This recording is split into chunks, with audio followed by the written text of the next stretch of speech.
مقامات لغزش سے دوری اختیار کرنا، ہر وہ جگہ جانے سے اپنے آپ کو بچانا کہ جہاں پر جانے کے نتیجے میں آپ گناہوں میں مبتلا ہو جائیں. مقامات لغزش سے دوری، دیکھیے ہر اس جگہ پر جانے سے آپ اجتناب کریں جہاں جانے سے آپ کو معلوم ہے کہ میں گناہ میں مبتلا ہو جاؤں گی. دیکھیے ایک شعر ہے جو کہ ہمارے ایک صدر گزرے ہیں غلام اسحاق خان، انہوں نے بھی اپنے تقریر میں ایک دفعہ پڑھا تھا، ٹی وی پہ ایک دفعہ ان کی تقریر آئی تھی. مگس کو باغ میں جانے نہ دیجو کہ ناحق خون پروانے کا ہوگا. یہ باقاعدہ پورا ایک طریقہ ہے گناہ چھوڑنے کا. اس کے اندر مگس، شہد کی مکھی، شہد کی مکھی کو باغ میں نہیں جانے دو. مگس کو باغ میں جانے نہ دیجو کہ ناحق خون پروانے کا ہوگا. شہد کی مکھی کو باغ میں نہیں جانے دو، کیونکہ اگر شہد کی مکھی باغ میں چلی گئی تو پروانے سب مر جائیں گے. بھائی اس کا کیا تعلق ہے؟ کیونکہ دیکھیے جب شہد کی مکھی باغ میں جائے گی تو پھولوں میں بیٹھے گی، پھولوں میں بیٹھے گی تو اس کا رس چوسے گی، رس چوسے گی تو اس سے شہد بنے گا، شہد بنے گا تو اس سے موم بنے گی، موم سے موم بتی بنے گی، موم بتی جب جلائی جائے گی تو سارے پروانے آئیں گے، جل کے مر جائیں گے. پروانوں کو جلنے سے بچانا تو شہد کی مکھی کو باغ میں نہیں جانے دیجیے. یعنی پہلے مرحلے پر ہی گناہ کو روک دو. دیکھیے بہت سے عارفانہ شاعری ہوتی ہے، ہم بعض اوقات اس کو کسی دوسرے پیرا میں پڑھ رہے ہوتے ہیں. یعنی پہلے مرحلے میں گناہ کو، ایسا نہیں کہ مثلا گناہ پلتا جائے پلتا جائے پلتا جائے پنپتا جائے، معاشرے کے اندر اپنی جڑیں جو ہے مضبوط کر لے، اور اس کے بعد پھر ہم جب بیدار ہوں اس وقت وہ تناور درخت بن چکا ہے، اب اس کی ٹوپلیں اور اس کے سے پتے جھاڑنے کا کوئی فائدہ نہیں ہوگا، اب تناور درخت بن گیا. بہت سارے گناہوں کو بہت تو نپ ان دا بڈ جس کو کہا جاتا ہے نا، انگریزی کا جو محاورہ ہے، بالکل ابتدان ہی گربہ کشتن روز اول، جو فارسی کا بھی پہلے دن ہی جناب بلی کو اگر مار کے بھگا دیا جائے تو وہ پھر وہ آنا بند ہو جاتی، لیکن ایک دفعہ سے چیچڑے کھانے کی اور عادت ہو جائے اس جگہ پہ آ کے تو بہت مشکل ہے اس کو اس سے پیچھا چھوڑانا.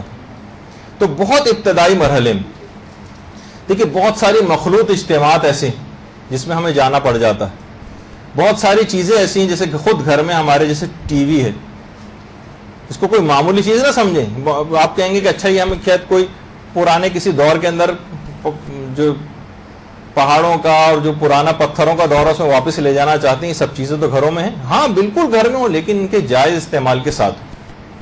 اگر اس کا استعمال حرام ہو رہا ہے گھر میں، اس پہ خوب گانے سنے جا رہے ہیں، اس پہ حرام فلمیں دیکھی جا رہی ہیں، اس پہ اخلاق خراب کر دینے والے پروگرام دیکھے جا رہے ہیں، چاہے اس اعتبار سے نہ ہو، اب تو مکالموں کے اندر فحاشی اور بغیرتی جو ہے وہ بڑھتی چلی جا رہی ہے. آپ کو پتہ نہیں کہ بچوں کے دماغ پر کتنے ان چیزوں کے اثرات ہوتے ہیں. ساری زندگی بعض اوقات آیت اللہ شہید مرتضی مطہری نے لکھا ہے کہ بچہ اگر کوئی نامناسب ایسا سین ٹی وی کے اوپر دیکھ لیتا ہے تو بعض اوقات پوری زندگی کا تقوی و پرہیزگاری بھی اس کو اس چیز میں گرنے سے نہیں بچا سکتا. بعض اوقات کہ اتنا زیادہ وہ اس کے دماغ پر بہت سی چیزیں نقش ہو جاتی.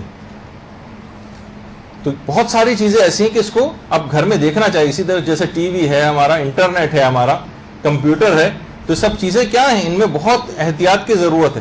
اس رستے کے اوپر بہت سے لوگ بہت نوجوانی میں، بہت بچپنے کے زمانے سے بچوں کے ہاتھوں میں مثلا یہ دے دینا، موبائل فون دے دینا، بہت ابتدان، یعنی ابھی اس کے بچپنا تھا، اس کے کھیلنے کودنے کے دن تھے، اس کے معصومیت کا زمانہ تھا، اور اس معصومیت کے زمانے کو داغدار کر کے رکھ دیا، اس کو تباہ و برباد اس کے بچپنے کو کر دیا ان تمام چیزوں نے.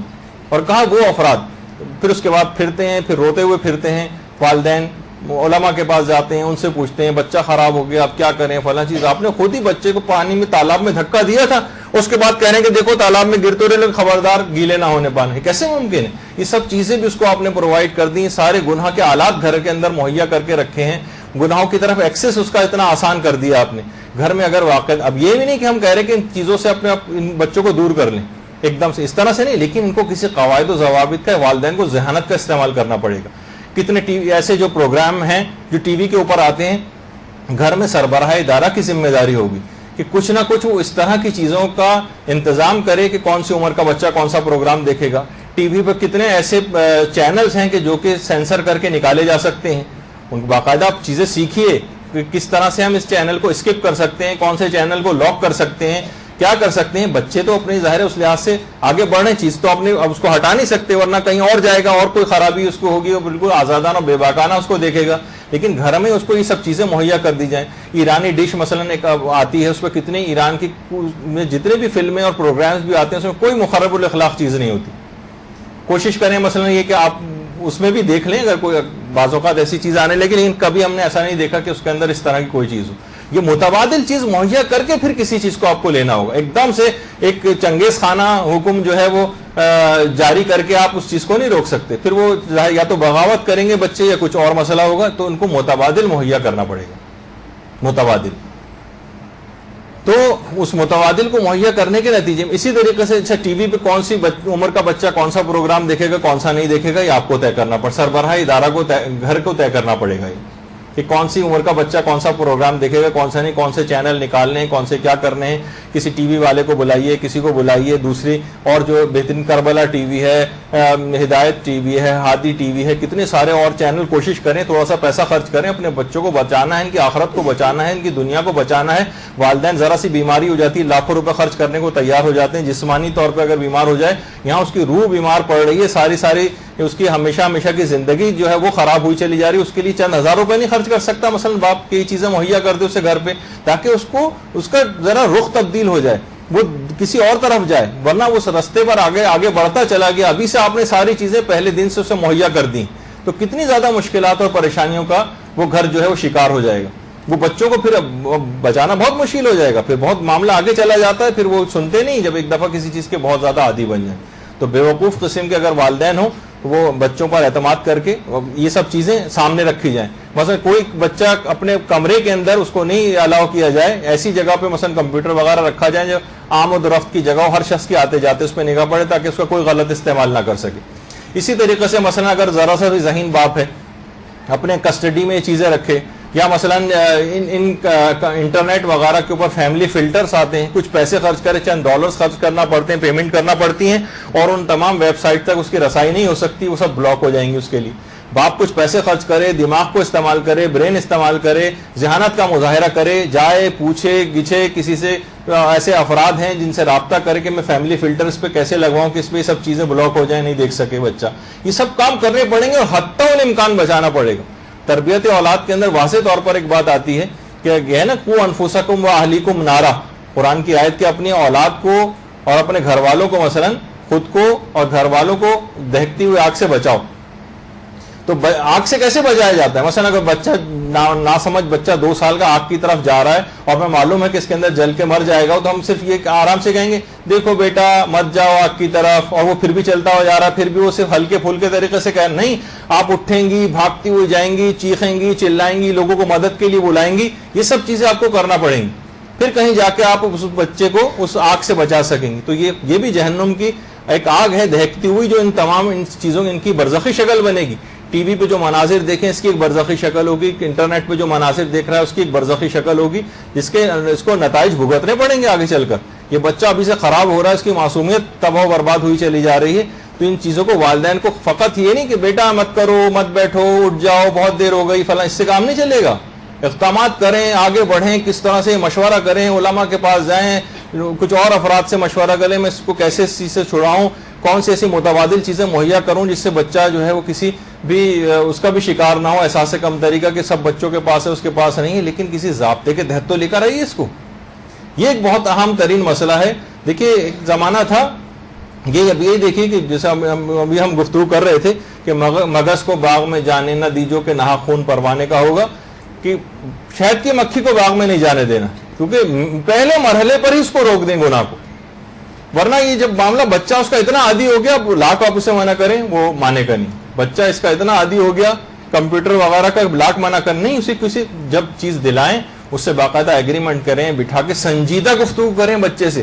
بعض اوقات یہ بھی ہمارے یہاں ہوتا ہے کہ باپ اور والدین نا سنجیدہ گفتگو نہیں کرتے, ہنسی مذاق میں بات ہو رہی ہے, سرسری طور پہ بات ہو رہی ہے, یا خود والدین کا اپنا کیریکٹر بھی اتنا ماشاءاللہ اتنا اچھا نہیں رہا ہے کہ وہ بچہ ہی ان کے اوپر بلکہ اعتراض کر دے گا کہ اس تو سب آپ خود کر رہے ہوتے ہیں, روزانہ ہر طرح کے چینل ٹی وی کے اوپر خود ہی آپ بیٹھ کے بدل رہے ہیں اور دیکھ رہے ہیں, تو آپ کی اثر پذیری بھی نہیں ہوتی.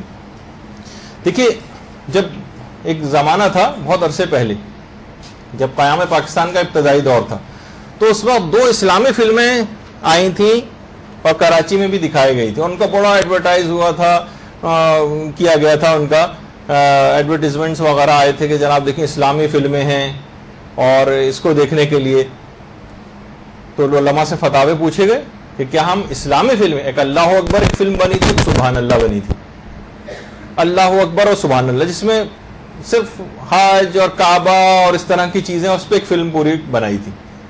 تو علماء نے اسے پوچھا کہ بتائیے کہ ہم کیا ان فلموں کو دیکھنے جا سکتے ہیں سینما؟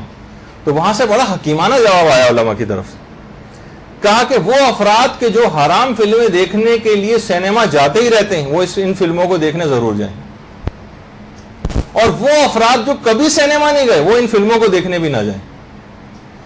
دیکھیے وہ فرد جو ہمیشہ حرام فلمیں دیکھنے جاتا ہی ہے، چلیں یہ تو جاتا ہی ہے اور آئندہ بھی جائے گا، تو ہو سکتا ہے کہ جب یہ جائے دیکھے کعبے پر نگاہ پڑے اس کے دل کے اوپر کوئی اثر پذیری ہو سکتا ہے کہ آئندہ کے لیے تائب ہو جائے.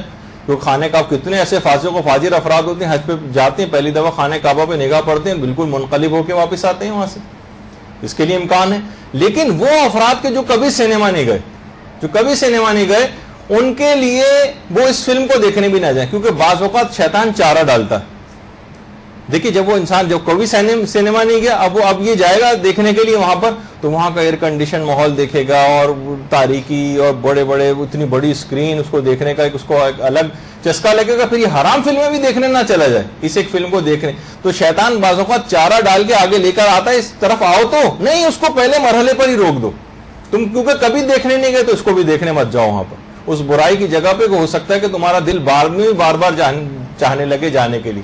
لیکن جو جاتا ہی رہتا ہے یہ آئندہ بھی جائے گا، تو اس کے لیے امکان پھر بھی ہے کہ یہ راہ راست پر واپس آ جائے.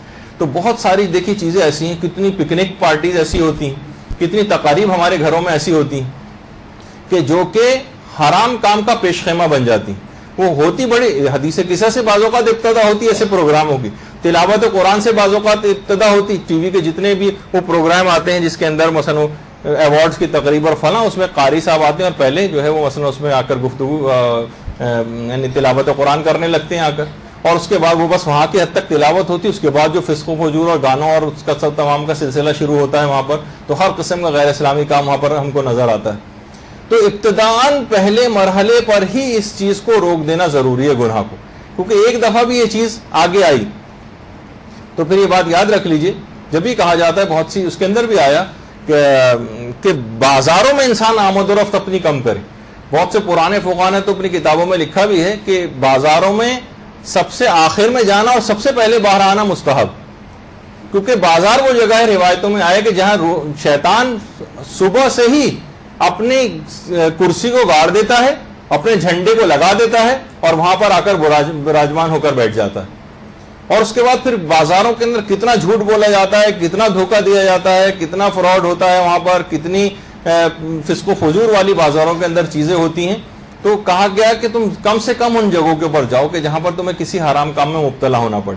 بہت سی چیزیں دیکھیے ہو سکتا ہے بہت نامانوس سی آپ کو لگ رہی ہوں کہ کاموں کے سلسلے میں جانا تو پڑتا ہے، تو منع نہیں کر رہے جانے سے، لیکن اپنے پردے کا اہتمام کرتے ہوئے، فسق و فجور سے بچتے ہوئے، اپنے نگاہوں کی حفاظت کرتے ہوئے، اپنی زبان کو کنٹرول کرتے ہوئے، اور ان جگہوں پہ جائیں، اپنا مخصوص کام کریں. ونڈو شاپنگ نہیں کہ بس گھنٹوں بازاروں کے اندر نکلے ہوئے اور گھنٹوں کے بعد واپس آ رہے ہیں، ضرورت کی چیز نہیں اور واپس آئیں. اگر اپنے آپ کو روحانیت کو بچانا ہے اور اگر روحانیت کو تباہ و برباد کرنا ہے تو تمام طریقے آپ خود بخود آئے رہے ہیں اس کے اندر، وہ بھی سیکھتی جائیے آپ کہ کن کن چیزوں سے روحانیت تباہ و برباد ہوگی.